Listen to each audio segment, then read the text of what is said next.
Please welcome Elise. Thank you. You guys look amazing. I think this will be fun. All my life, there has been people near me who are struggling with different kinds of mental health issues, some more severe than others. But if you can consider that 1 in 4 adults have some kind of mental health disorder, there is most likely someone near you too. Having these people around me whom I truly love made me long for more information, even at a very young age. I was thinking, what's up with these people? What can I know? What can I learn? Why are this one struggling, this friend or this family member? What can be done? At the same time, all my life I've also been thinking that there is something wrong with me. Something terribly wrong. I couldn't really even put a finger on what. I was just having that feeling. Something is so bad that I cannot tell anyone about this. And for some time, I was genuinely afraid of that if some people knew or figured out, I would be sent away to Mars. Living with aliens, a lonely and painful life. So when that was my reality, of course, I had to keep my thoughts to myself. And I did. So, while having these thoughts, I still have all these people around me, struggling a lot with mental health. So, I'm trying to gain knowledge, but I'm not yet relating it to myself at all. Talking to all these people, talking with the school nurse, trying to gain knowledge, to seek the information. And as a sensitive person, I was getting a bit affected by all those people around me. I did see a psychologist from around the age of 16, but many of my thoughts were still being hidden, as I was still afraid that if I say all these things, if I open up, I will be probably sent away to some institution, or I will not be able to be with people or my friends anymore. So it's better to just keep it for myself. So I didn't even share so much with my psychologist that I was with for 5 years.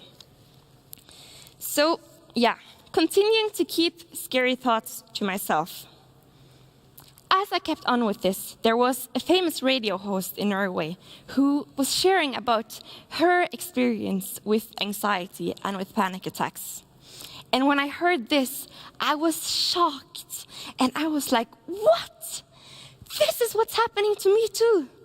And after hearing about it, I started to share a bit with my psychologist.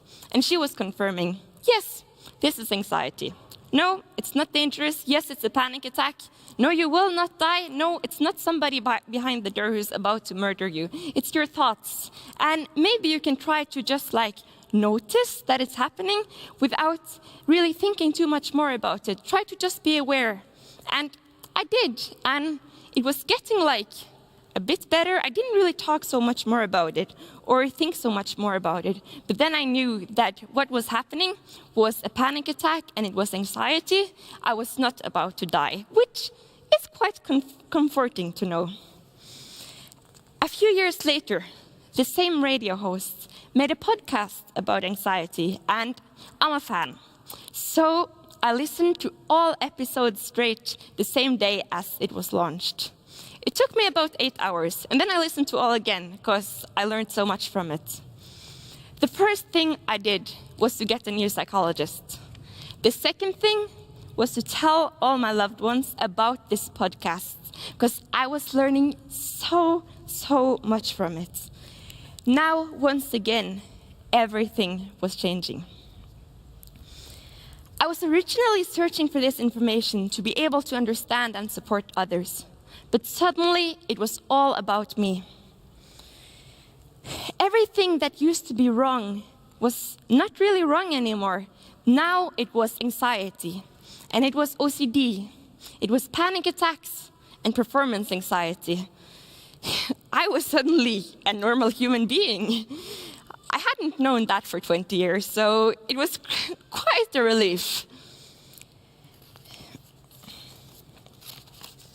I used to know OCD as the stereotype from all movies. You know, when one person have to clean every single grape very, very well before they can eat them, and if you look at their wardrobe, the things are in the most perfect order. If you know me, these characteristics, they don't fit me at all. So I didn't even think about that something like OCD could be relevant to me, but it's so much more than the stereotype. All of this is kind of recent. It's just 1.5 years ago. Then let me jump a bit in time. 7 months ago, I moved to Kenya, and it was through the Norwegian Exchange Corporation, NOREC, and I was working with the YMCA as a young advocate for change. When I was going there, I knew that my exchange project had to be about mental health. Lucky as I am, I met some people who are truly passionate about mental health. So we teamed up. However, most of the other people that I was meeting there, they didn't have access to much information and didn't know so much about it in general. When I started talking about mental health, some were telling me that mental health, epilepsy, and mental disabilities all is the same thing. Others were telling me about how mental health all is about witchcraft, and that's what it's caused by, and that we shouldn't really care so much about it. At the same time, also, in WhatsApp groups and messages, in newspaper, I was hearing about new cases of suicide on a weekly basis.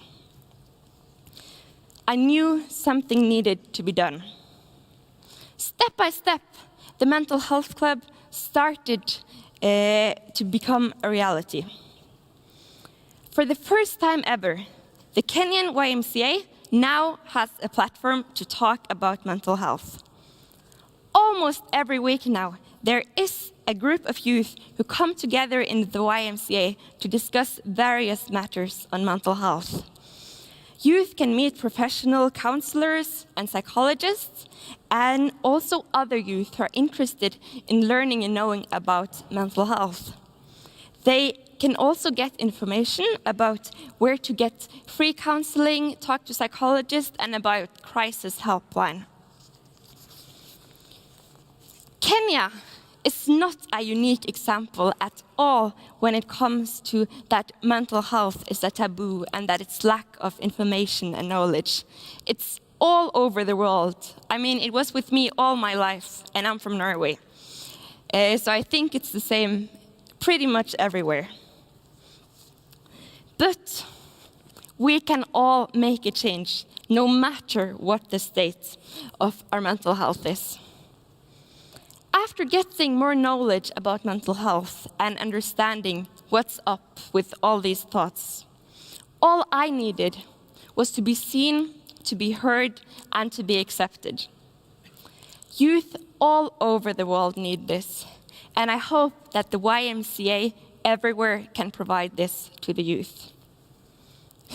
Right now, or actually let me tell you, this morning, I got a message from some of my friends in Kenya asking, hey, we need you to make the poster for next week when we're having the Mental Health Club again. And I'm so freaking excited about that this is still running. It's so great. Now youth have a platform to be getting the same experience as what I did. Thank you.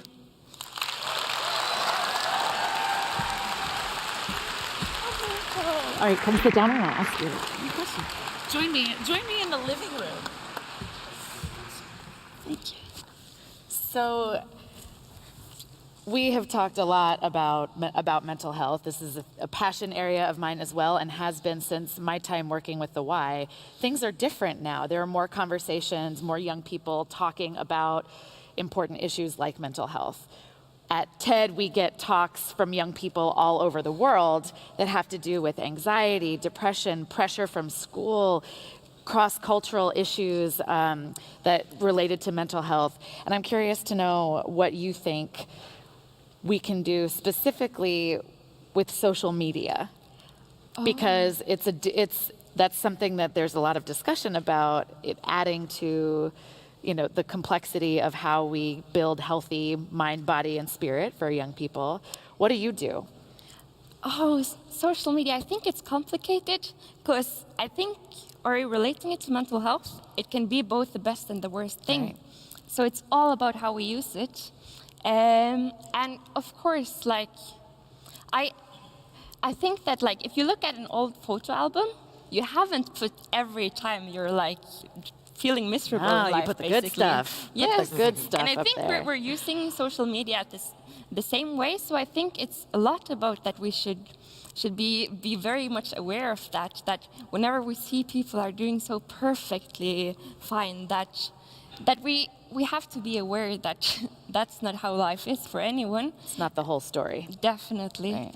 And I also think that when or if people are comfortable and confident and want to share, that's very, very comforting. Or even with me, if other people had not been sharing on about mental health on social media, maybe I still would have been thinking that I'm an alien. So I think it's very, very useful. It's just that we have to be a bit careful, but it's an amazing tool.